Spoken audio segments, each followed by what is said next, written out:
Olukiiko lwa munisipaali y'Eyiga nga bwe lwatuula ku Lwokuna oluwedde ne luyisa ekiragiro kye lugamba nti kyava mu minisitule ya gavumenti ez'ebitundu ekibalagira okutandika okusolooza omusolo ku bagoba ba takisi baayo. Ekiragiro ekyo nti kiteeberwe mu nkola era nga olwaleero luno lubaire lwa kutandika okuwandiika emmotoka edikolera mu paaka. Kino abagoba ba takisi bakikombedde ku erima nga bagamba nti pulezidenti yakiyimiriza. Pulezidenti yayemerera we yatukoba nti mutambule mpaka gwa 10 ndakuba kobera ekira ku sitika diri kujakola aye paka gwa 10.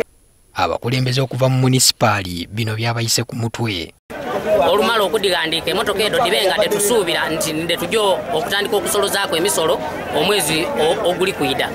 Ebifuba okutandika okuba buguma, omwogezi wa Iganga Central Division Paulo Muweereza yabadde ajjayo ekiwandiiko akisomera abagoba ba takisi ekikakasanga minisitule ya gavumenti ez'ebitundu bwe yabalagidde okusolooza omusolo guno.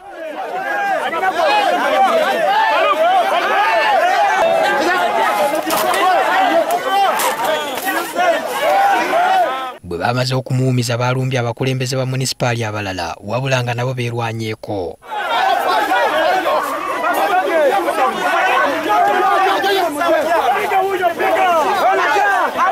Omu ku bakungu Faruku Sebbidde yeefunzizzaako omu ku bagoba ba takisi n'afaafagana naye okutuusa lwe kyamususseeko ne yeesogga edduuka.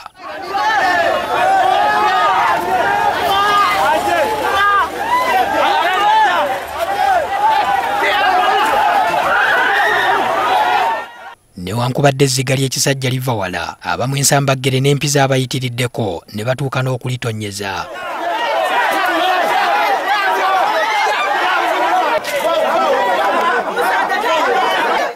Oluvannyuma poliisi ekkakkanya embeera bw'etuuse n'etuyisa amasasi mu bbanga, ababadde balwana ne babuna emiwabo.